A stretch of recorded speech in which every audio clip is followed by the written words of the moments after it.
இந்த கோவிலில் விஷ்ணு பாதத்தில் தான் இந்த பிண்டத்தை வந்து அவங்க பாதத்தில் தான் போடுவாங்க. எந்த நதிக்கரையிலுமே கரைக்க மாட்டாங்க. சார், அனைவருக்கும் வணக்கம். இப்போ நம்ம எங்கே இருக்கோம்னா கயா எங்கே இருக்குது? பீகார். இந்த கயாவில் விஷ்ணு பாத டெம்பிள் இருக்கும். இந்த விஷ்ணு பாத டெம்பிளில் இங்கே இன்றைக்கி என்ன ஸ்பெஷல் அப்படின்னு பார்த்தா ஆடி அமாவாசையில் முன்னோர்களுக்கு கொடுக்கக்கூடிய பிண்ட தர்ப்பணம் பண்ணக்கூடிய இடம் இந்த கயா கோவில் தான்.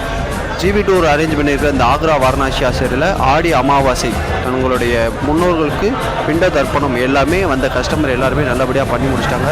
எல்லாருமே அவங்களுக்கு வந்து முன்னோர்களை வந்து முத்தி அழிச்சிட்டாங்க. அதனாடி அவங்க எல்லாருமே சந்தோஷமாக இருக்காங்க.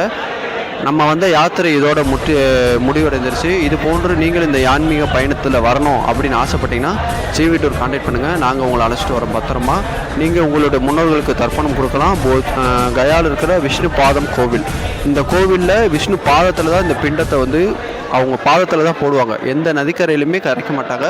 பக்கத்தில் பல்குடி நதி போகும். பட் வந்து இது வந்து கயாசுரன்ற அசுரன் வாங்கின வரம். அந்த அவருடைய வாயில தான் அந்த பிண்டமே வந்து விழுகணும். அதுதான் விஷ்ணு பாத கோவிலுடைய சிறப்பே. நீங்களும் வரணும், கான்டாக்ட் பண்ணுங்கள். நாங்கள் அழைச்சிட்டு வரோம். பாய் பாய்.